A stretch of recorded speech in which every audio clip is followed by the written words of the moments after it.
isang panibagong kalaman mga idol kung paano natin mag troubleshoot ng motor ng electric fan. So panoorin mabuti sa bawat tester ko sa kanyang wire. Kapag may isa dyan na hindi gumagana, may putol sa ilalim yan. Kaya ang kailangan lang dyan mga idol is alamin mo kung anong wire yung naputol, common ba o yung 1 2 o 1 2 yung 3 nya or 2 o 1. Pagka common mga idol, may tendency siya na putol yung kanyang, hindi na gumagana yung kanyang fuse. Kung common naman fuse yan mga idol, nasa loob ng motor. So tignan nyo mabuti ngayon para malaman nyo kung paano siya papalitan ng fuse. Yan, bubuksan natin yan mga idol nang makita yung loob loob ng motor ng electric fan. So maganda rin ito mga idol sa mga mahilig magkalikot dyan, lalo na sa pansarili yung gamit, kasi napakahirap mga idol kung wala ka talagang kalam-alam. Siyempre mga idol, wala naman tayong libre ngayon. Bawat paayos mo ay may bayad talaga yan. Ayan, no? Ayan mga idol, tatanggalin mo yung kailangan dobling pag-iingat dyan mga idol, dahil magasgas lang yan, hindi mo na magagamit yan. Yung pinaka winding nya, yung stator nya, pag nagasgasan yan, hindi mo na magagamit yan. So sira na, kailangan iingatan mo yan. O kaya baka malagot mo yung mga isang pirasong hidla dyan. Kailangan talaga dobling ang pag-iingat. Kung gaano mo iniingatan yung mahal mo sa buhay, ganun din ang pag-iingat dyan. Ayan, kikita nyo na mga idol, yung may tali niya mga idol na parang nakabalot ng karton. Ayan, hindi yan sa karton mga idol, mukha lang karton. Tatanggalin mo yon. Ayan, yan yung hindi gumagana mga idol, yung puti na yon. So suyodin mo yan hanggang doon sa loob ng electric fan, doon sa nakatali na yon. Yan, tatanggalin mo ngayon yung nakatali, cable tie lang yan mga idol. Yung iba naman parang nylon. So ingatan mo lang, baka ibang maputol mo, sayang, hindi na may babalik yan. So kailangan doble ingat. Kung ano yung pag-iingat mo dyan sa mga ibang bagay mga idol, lalo na sa mga minamahal mo, turingin mo na rin yung mahal para maingatan mo yan. Dahil imbis kayo ikaw nagawa para hindi ka gagastos, may tapon tuloy yan. Ganun yan mga idol.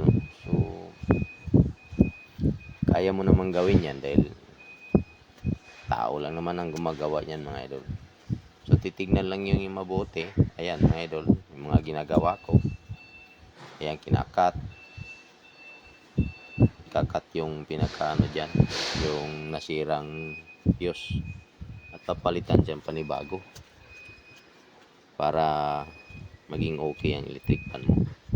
Ayan, nakita nyo yung fuse mga idol. Yung ginagamit dyan mga idol na fuse, yan nakabalot. Kung ano yung tinanggal, paano mo tinanggal mga idol, ganun din ang pagbalik mo. Babalutin mo rin siya na walang grounded. Ayun yung puti na yun. Yun yung pondi na. Kumbaga sa ilaw, ayaw nang umilaw. Hindi na siya, pondi na siya. Ganun lang. Tanggalin mo yun siya. Tapos papalitan mo siya mga idol. Ayan, yan. Kailangan yung puti na yun mga idol na sinusukat ko, yun yung pinaka depensa doon sa paa ng fuse para hindi mag-grounded. Parang balat ng wire lang mga idol yun. Kailangan mo lang talagang lagyan ng maraming paraan naman mga idol. Pwede mong electrical, Basta may tawag yan mga idol, nalimutan ko lang. Diskarte na lang yan. Yan yung fuse na ipapalit natin mga idol. Kailangan titignan mo yung fuse na ipapalit mo kung umabot pa siya ng 150 degrees. Yung init na maramdaman niya saka siya bibigay. Hindi siya basta-basta bumibigay. Kumbaga, may nire-reach ang init ng motor or nagliab ba or ano. Pag uminit ng sobrang ganun ka taas ay saka siya bumigay. So, pagka bumigay na yan, wala na. Hindi na siya umiikot yung electric pan. Ligtas ka na sa sunog. So, yan ang napakaganda mga idol kung may fuse ang inyong mga gamit sa bahay. Ligtas ka sa mga disgrasya sa sunog. Ayan na. Ganun lang siya mga idol. Kung paano mo siya tinanggal, ganun din mo rin ibabalik. Kung binalot siya or may nakatali sa kanya. So, tandaan mo lang at iingatan mo din para iwas disgrasya. Tapos, matuto ka rin. Malaking bagay yan mga idol. Matuto ka niyan. Ayan o. So mga idol, yung wire na kanina na tester natin na hindi gumagana, ngayon iti-tester natin ulit. Pansinin nyo yung tester. Yung puti na yan, hindi yan siya gumagana sa tester. Ngayon, titester natin kung may function na ba siya sa tester. Ayan o. O yan, mayroon na mga idol. Kita nyo. So lahat na ng wire mga idol, dapat may function yan sa tester para gumana yung electric pan nyo, motor. O ayan mga idol. Okay na, di ba? Kita nyo gumagana siya. O, approve na mga idol kahit madumi yung daliri. At least yan ang palatandaan sa kamay na masipag. So puputulan natin siya mga idol ng mga dulo ng mga cable tie para maging malinis naman, walang sumabit sa loob sa tali. O yan mga idol, babalik na yan mga idol, dahan-dahan din para hindi masaktan yan. O yan, ganyan mga idol, ganyan lang pagbalik nyan. So konting iingat lang.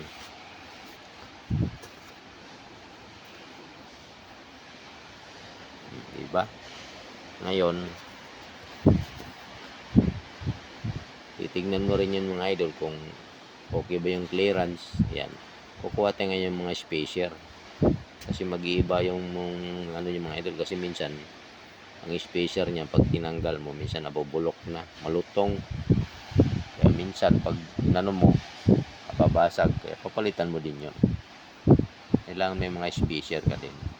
Kasi kung sobra ang clearance yan mga idol, hindi rin magandang ikot ng motor. So may tendency rin na mag-init or masira agad.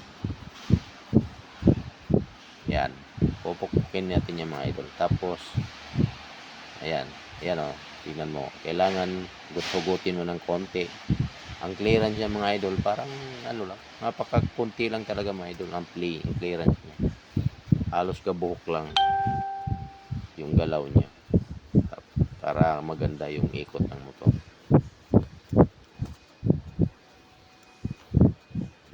Sa mga ganyan lang galawan mga idol, medyo alalay lang.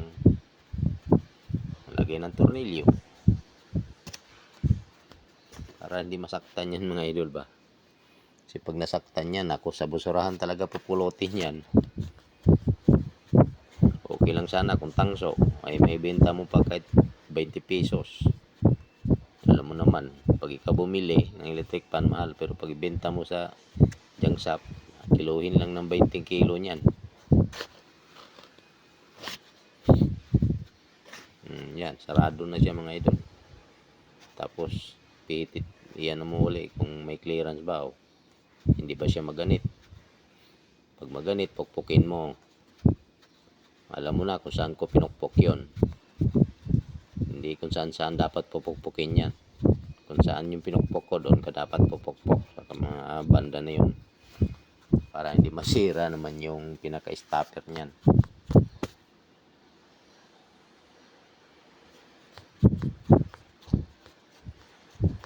Ayan. Okay na siya mga idol. Titesting natin yan siya. Kakabit natin sa mismong ano niya. Para mapagana natin. Ganun kasimple lang naman yan mga idol. Isang pag-iingat lang kailangan dyan para hindi. Ayan yung switch niya mga idol sa 1, 2, 3. Dyan yung wiring yan. So dyan mga idol, ang pinag-anuhan ko lang dyan naman, tinuturo ko sa inyo kung paano siya hagilapin yung pinaka lagayan ng fuse or thermal fuse kung tawagin yan, kung saan siya nakalagay kung sakaling masira. So ganun, doon ko lang kayo kasi kadalasan ng electric fan yan ang nasisira, yung fuse. Kasi ibig sabihin niya pag nasira, over sa gamit, walang pahinga, mainit na masyado yung motor, kaya nasira yung fuse.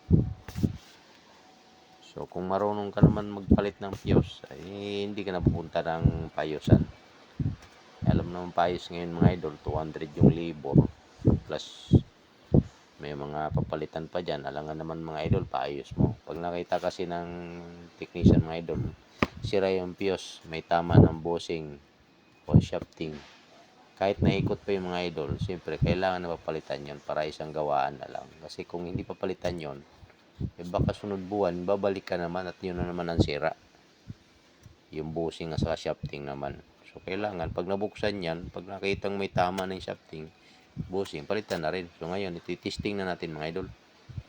Yan kita nyo naman na mayroon siyang nakabalon-balon na electrical tape sa dulo, kung iikot ba.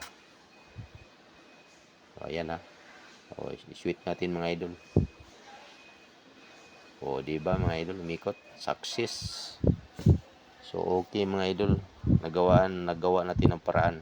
Napaikot talaga siya ng maayos. So approve ulit mga idol kahit maruming daliri. Palatandaan sa